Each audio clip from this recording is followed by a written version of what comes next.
Ini adalah Alphard sobat, tahun NIK-nya 2012, kilometernya cukup rendah. Jadi benar-benar interior kondisinya bagus. Ini kulitnya asli ya. Di pintu, di depan semua itu tulisannya pakai beryllium. Jadi katanya, aku nggak ngerti ya ini apakah package dari Alphard ada yang pakai beryllium sound. Nah ini mesin 2400 cc, horsepower dia sekitar 170 dan torsi sekitar 220 Nm. Cakep, karena kilometernya juga rendah. Dan ini pasti terawat banget, kerasa lah dari gimana rasanya ketika disetir. Halo Sobat Koko Mobil, welcome back to our channel. Kembali lagi dengan Koko, Timothy Rubino. Dan Koko akan ceritain hari ini sebuah Alphard yang kilometernya cukup rendah dan kondisinya masih bagus banget. Penasaran dengan detailnya seperti apa? Ikutin terus video ini sampai habis.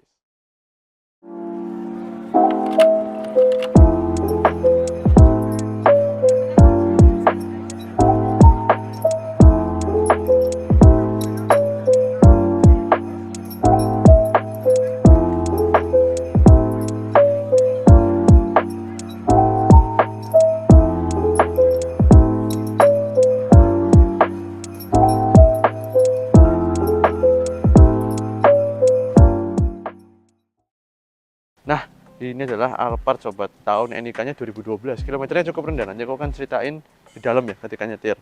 Nah, ini warna hitamnya masih cakep semua keliling gitu ya. Kelihatan juga dari pintu-pintunya, dari sini semua benar-benar kondisinya tuh cakep. Nah, ini Alphardnya tipe G ya, kelihatan dari emblem yang ada di belakang tipe G. Nah, kita mau cek dulu di sini. Tuh, jadi benar-benar interior kondisinya bagus. Ini kulitnya asli ya, persis kulitnya sama Camry yang aku pakai dulu. Jadi Camry XP50 pakai kulit warnanya itu sama, beige seperti ini sama ya. Kemudian aku mau ajak lihat di sliding door deh. Sliding door kita cek tuh, karpet aslinya meskipun bisa lebih bersih lagi ya, nanti gampang dengan Quickline ID, tapi karpet aslinya masih nancep semua di dalam. Jadi benar-benar rasanya kita kayak pakai karpet yang apa ya, integrated, yang nggak lari-lari gitu. Dan tuh kita kalau duduk di dalam cakep. Wah, ini kok ada ini ya, tempat kakinya juga, jadi bisa dibuat tuh, tempat kakinya bisa dibuat gini. Agak nyentuh sepatu, sayang banget ya warnanya beige. Bayangin coba warna beige kena sepatu ya, tapi kondisinya cakep semua sih. Itu yang paling penting sobat, yang kita urusin dari tadi sih urusan interior. Beige-nya cakep semua. Kemudian di pintu, di depan semua itu tulisannya pakai beryllium. Jadi katanya, aku nggak ngerti ya ini apakah package dari Alphard ada yang pakai beryllium sound atau memang itu upgrade package. Jadi bukan bawaan, tapi upgrade memang yang OEM, bener-bener plug and play khusus Alphard. Aku nggak tahu, sorry, terus terang nggak tahu. Nanti mungkin next time aku akan belajar lagi ya dengan tip.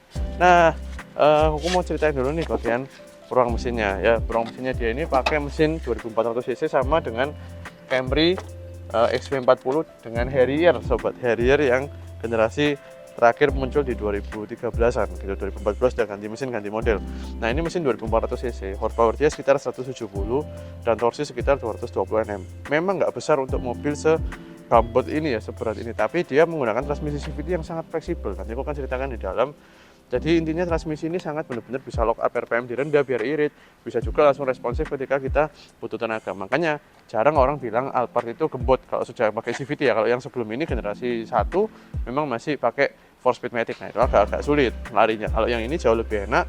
Dan ini aku lihat sini, di sini semua juga kondisinya cakep ya, di tulang-tulang semua kondisinya bagus.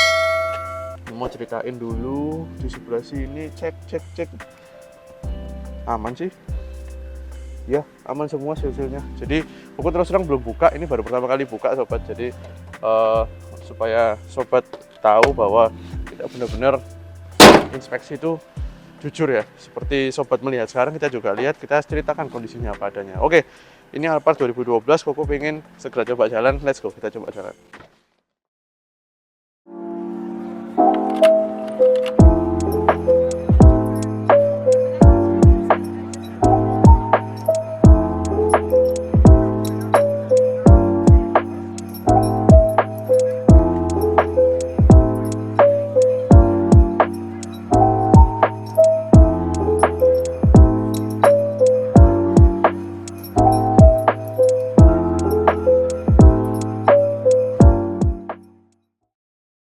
Oke sobat, kita udah masuk di dalam ini ya, Alphardnya. 42.997, wih persis 43.000 lah ya sobat. Pemakaian 11 tahun, bayangin 43.000, jadi setahun tuh nggak sampai 4.000 kilo sobat. Saya bayangin ya betapa rendahnya kilometernya mobil ini. Dan tuh CVT-nya itu begitu kita pakai jalan tidak ada kesulitan dalam menghala mobil ini, karena Alphard tuh memang nggak paham ya, CVT-nya itu bikin mesin yang di sini nggak besar, jadi jauh lebih fleksibel. Makanya aku sering bingung dengan banyak orang yang ngehujat lah mobil-mobil baru yang pakai CVT, padahal untuk mobil yang kurang power, CVT itu adalah salah satu transmisi yang benar-benar membantu untuk memberikan power delivery yang paling optimal. Dan kita jadi nyetir tuh jadinya lebih enak, bukan lebih nggak enak. Dulu Jazz dengan 5 speed matic di G8 itu tarikan ya biasa-biasa aja, tapi waktu di GK5, buat yang pernah pakai GK5, bahkan cewek pun yang pakai GK5 nggak usah ngerti mobil tarikan gimana, pasti ngomong GK5 itu ngelunyur, tarikan kenceng banget. Kenapa? Karena pakai CVT dan settingannya pas, itu yang penting. Nah, kalau memang di beberapa yang aku kurang suka tuh kayak di Nissan X-Trail, itu kurang cocok ya CVT-nya aku.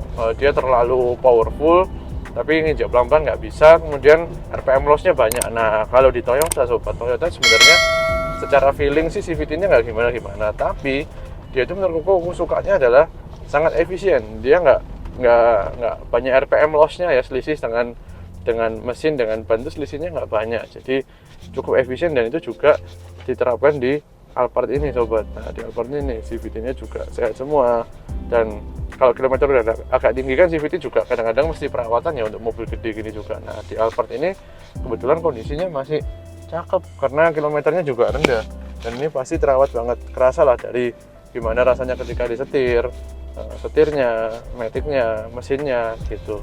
Jadi ya udah, ini mobilnya cakep. Kalau sobat penasaran dengan unitnya, hubungi nomor WA di bawah ya, bisa lihat unitnya. Ini sekarang sih posisi di Surabaya, cuman platnya ini plat Jawa Tengah gitu. Nah, nanti nggak tahu memang mobilnya posisi di Surabaya itu gimana, tapi gampang banget lah kita bisa atur kalau masalah itu. By the way, dari tadi aku belum sebutin ya, kelihatannya sih aku nggak yakin, tapi kelihatannya ini adalah Alphard tipe G yang ATPM. Nah, kalau ATPM tuh malah track recordnya lebih jelas lagi sobat. Biasanya juga dari baru di servis berkalanya langsung di bengkel resmi alias beres Toyota, karena ini ATPM. Taunya dari mana ATPM bedanya? Nah, taunya itu dari sistem head unitnya. Head unitnya ini sudah pakai head unit yang untuk local version. Ini mirip-mirip sama punya Innova V, mirip-mirip sama dulu punyanya Fortuner di tahun-tahun yang sama gitu ya. Terus speedometernya juga udah nggak pakai bahasa Jepang lagi, tapi udah pakai bahasa Inggris. Artinya dia bukan versi JDM. Kalau yang dari EU, yang importer umum, biasanya rata-rata dia masih pakai bahasa Jepang semua tuh, infotainment dan tombol-tombol serta instrumen clusternya. Oke, jadi itu aja Alphard GATPM Indica 2012. Naikkan masih sehat semua, kaki nggak perfect terus terang, ada sedikit-sedikit lah bunyi sedikit, tapi sangat wajar untuk umurnya dan sangat mudah diperbaiki di Alphard. Yang penting kilometernya asli rendah dan kondisinya overall mantap, bagus. Itu aja sobat, thank you udah ikutin video kita hari ini. Jangan lupa buat subscribe dan nyalakan tombol lonceng, mampir juga ke Instagram serta TikTok kita koko.mobil. Itu aja, see you next time di mobil-mobil menarik lainnya. Bye bye.